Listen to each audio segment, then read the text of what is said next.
Telah bermusa, saya persilakan untuk mengetuk hati beberapa intelektual Muhammadiyah biar lebih cadas, ganas dan tajam analisanya.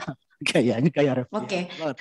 Saya mau izin share screen ya sedikit karena supaya ngomongnya nggak kebanyakan gitu dan supaya agak lebih melek ini.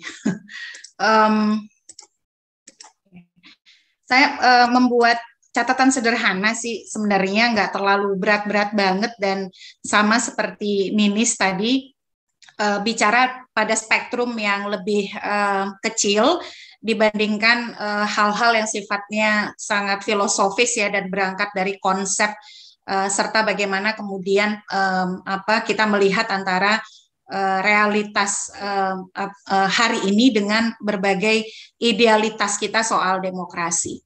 Nah, sebelumnya saya ingin menyampaikan salam dulu. Assalamualaikum warahmatullahi wabarakatuh. Senang sekali nih bisa kembali bergabung dengan Jeep Talks. Tapi saya kira karena tadi direktur saya sudah duluan, saya nggak akan terlalu banyak gitu ya, karena hampir semua sudah diborong oleh kakak direktur Ninis. Nah ini beberapa, saya ingin ngawalin gini ya, teman-teman mungkin masih berduka dengan hasil timnas kita gitu ya, dan atau masih banyak yang baper gitu, tetapi yang cukup seru adalah ketika saya menerima di grup WhatsApp yang juga ada Kak Ninis di dalamnya, kiriman potongan gambar dari tweet yang merespon pertandingan antara Indonesia dan Thailand. Nah, awalnya saya tuh nggak terlalu ambil perhatian gitu ya, tapi ternyata pas saya lihat potongan gambar dari tweet yang mungkin juga teman-teman banyak nge-retweet gitu ya, ternyata isinya sesuatu yang reflektif dan saya kira relevan untuk kita diskusikan malam ini. Jadi tweetnya itu kira-kira begini ya, begitu permainan enggak berimbang, saya langsung menghubungi KPU tanpa menunggu tengah malam, skor langsung diubah. Jadi dari 4-0 Thailand Indonesia menjadi 4-4. Nah, ini salah satu persoalan besar demokrasi kita hari ini. Demokrasi yang mengalami residu polarisasi disintegratif sebagai ekses dari pemilu 2014 dan 2019. Bagaimana kemudian keterbelahan politik itu membawa pelemahan sedemikian rupa terhadap kultur kewargaan kita, civic culture kita ya, bagaimana kita mengevaluasi kinerja pemerintahan yang kemudian lebih didominasi oleh afiliasi politik dan termasuk juga bagaimana persepsi kita terhadap institusi-institusi demokrasi yang berkaitan dengan demokrasi elektoral, terutama dalam hal ini penyelenggara pemilu. Nah, jadi luka itu tidak sepenuhnya pulih meskipun kemudian elitnya sudah bergandengan tangan dan sudah berada dalam satu perahu yang sama. Gambaran soal tweet yang screen capture-nya ini sudah di-retweet 151 orang dan disukai oleh 506 orang. Ini bukan sesuatu yang bagi saya sebagai pegiat pemilu ya, hal yang sederhana atau lucu-lucuan gitu. Tapi ini soal alam bawah sadar dan paradigma mungkin banyak netizen dan warga kita dalam mempersepsikan demokrasi elektoral kita pada 2019 lalu. Nah, yang kemudian juga menarik kalau kita boleh refleksikan 2021, ini kan baru kejadian ya kemarin, ini ada juga berita yang bunyinya seperti ini. Menpan RB 16 calon eselon 1 gagal gegara pasangan buka medsos tokoh radikal.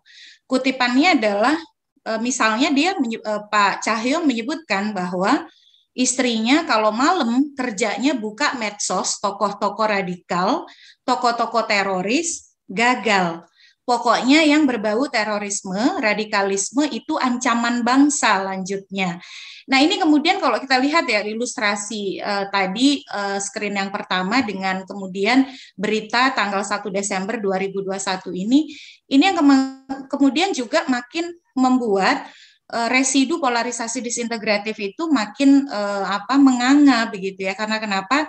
Saya coba baca dan cari referensi. Siapa sih tokoh-tokoh radikal yang mungkin dimaksudkan oleh Pak Cahyo atau tokoh-tokoh teroris tersebut ya. Bahkan saya sampai ngecek gitu ya, saya ini subscribe ke siapa saja gitu dan follow siapa saja dan suka nonton apa saja gitu. Tapi ternyata transparansi itu tidak bisa didapatkan. Di dalam pemberitaan ini tidak disebutkan siapa yang disebut dengan radikal, siapa yang disebut dengan tokoh-tokoh teroris, dan kemudian dalam banyak perbincangan di WhatsApp group ini makin kemudian mengarah pada tendensi seolah-olah yang disebut dengan radikal atau tokoh-tokoh teroris itu adalah yang memiliki pandangan politik yang berbeda gitu. Dan lagi-lagi ini sebagai ekses tadi ya, bagaimana proses demokrasi elektoral kita jalankan di 2019 yang membuat kita harus terdikotomi dalam kubu-kubu dengan antitesis yang berbeda gitu. Nah, ini melahirkan refleksi dua hal ini betul-betul menjadi gambaran. Saya kira ya, bagi saya situasi kewargaan kita hari ini, terutama dalam merespon politik elektoral kita. Nah, ini slide terakhir ya, refleksinya buat saya. Ternyata perjalanan 2021 itu menggambarkan, karena saya bekerja di sektor demokrasi elektoral, ternyata demokrasi elektoral Indonesia itu secara prosedural makin baik gitu ya. Bagaimana kita mengorganisir pemilu, membangun teknis kepemiluan, menyiapkan penyelenggara pemilu itu dari tahun ke tahun makin baik. Namun ternyata ada fenomena kehadiran hambatan yang makin berlapis untuk mengakses kompetisi pemilu atau pilkada yang bebas, adil, dan setara. Kita mendapati multiple barriers to entry fenomena yang kemudian ini membawa ekses salah satunya pada polarisasi disintegratif tadi ya. Karena ternyata pilihan yang terbatas bukan disikapi dengan pendekatan yang sifatnya ideologis, gagasan, program, tapi disitulah menguatnya hegemoni politik identitas, politisasi sara, dan seterusnya. Dan ini ya karena tadi ternyata politiknya secara prosedural, politik elektoralnya makin oke, tapi akses kepada proses kontestasinya justru makin menghadapi hambatan yang berlapis gitu. Kalau yang boleh saya petakan hambatan itu apa saja? Hambatan itu misalnya ambang batas pencalonan presiden yang tidak ada duanya di dunia. Anomalinya bukan hanya karena pemilu serentak antara DPR dengan presiden dengan adanya ketentuan kepemilikan persyaratan kepemilikan kursi 20% DPR atau 25% suara sah, tapi anomali yang lebih kurang bisa diberikan rasionalisasi ataupun alasan pembenar yang logis. Yang berikutnya adalah sudah gitu ambang batas pencalonannya merujuk kepada hasil pemilu masa lalu gitu. Kekuatan politik masa lampau, yaitu kekuatan politik 5 tahun sebelumnya. Karena kan untuk mencalonkan presiden harus punya kursi 20% di DPR, hasil pemilu 5 tahun sebelumnya, dan atau suara sah pemilu DPR 25% 5 tahun sebelumnya. Itu salah satu yang berkontribusi pada situasi pelemahan kultur kewarganegaraan kita, kewargaan kita, karena tadi ya akses untuk mendapatkan kontestasi yang mengarah kepada politik gagasan dan lain sebagainya susah didapat, dan lebih pada situasi yang dibenturkan satu sama lain. Yang kedua itu pilihan-pilihan alternatif misalnya di dalam kontestasi daerah juga tidak banyak, karena syarat calon perseorangan yang awalnya menjadi pilihan alternatif itu juga dibuat makin berat.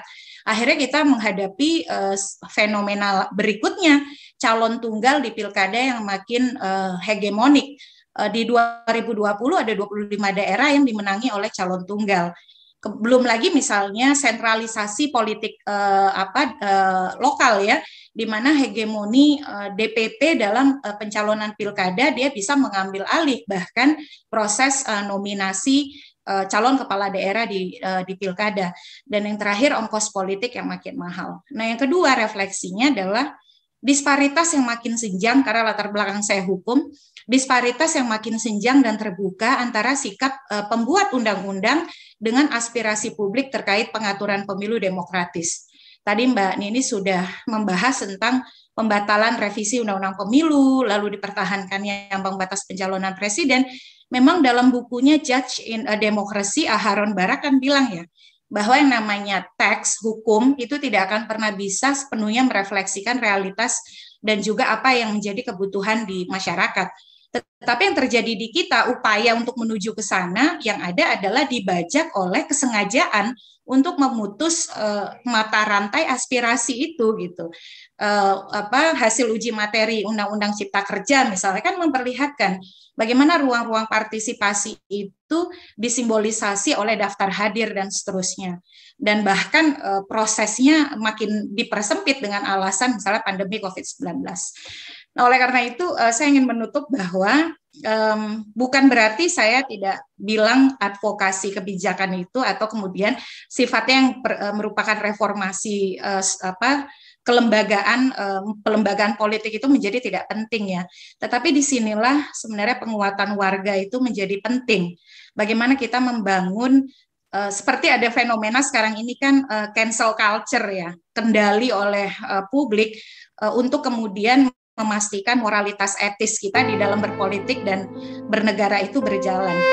Nah, ketika ada disparitas antara bagaimana produk kebijakan dihasilkan dengan aspirasi yang dibawa oleh atau kemudian aspirasi yang dimiliki oleh publik, disitulah sebenarnya bagaimana konsolidasi gerakan masyarakat sipil, media, kita semua menghadapi tantangan untuk bekerja pada ranah-ranah penguatan masyarakat sebagai instrumen kontrol yang sesungguhnya gitu, dan itu bisa kita manfaatkan dengan tadi Bang Alfa Mas Alfa menyebutkan soal modalitas pengguna media digital kita ya. Nah, ini kan masih juga mengalami keterputusan istilahnya pemanfaatan gitu, masih sekedar ributnya saja, tetapi kontrol dalam kontrol terhadap kebijakan publiknya belum berjalan gitu. Nah, ini yang saya kira menuju 2024 JIB dan semua kita perlu serius ya menggarap ini. Ketika kita tidak bisa berharap banyak dari para wakil kita, ya maka publik dan warga lah yang semestinya mengkonsolidasi diri, karena kita sudah tahu titik lemah kita ada di mana. Saya kira saya berhenti di sana. Terima kasih banyak. Assalamualaikum warahmatullahi wabarakatuh.